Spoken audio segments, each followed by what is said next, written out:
And we are in front of the Caddy California for the 2025. And let's check the Caddy California Panamericana. These are the complete specs. And we shall be looking into in this simple yet effective way to convert your smaller Caddy into a sleeping area for two people and travel complete Europe, let's say like that. And then from the back, you can check the pretty long bed.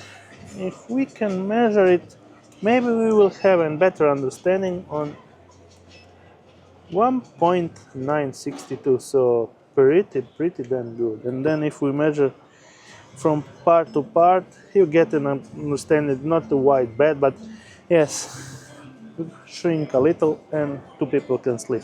Under it we have actual two chairs, and this is actual storage unit for your belongings and kitchenware.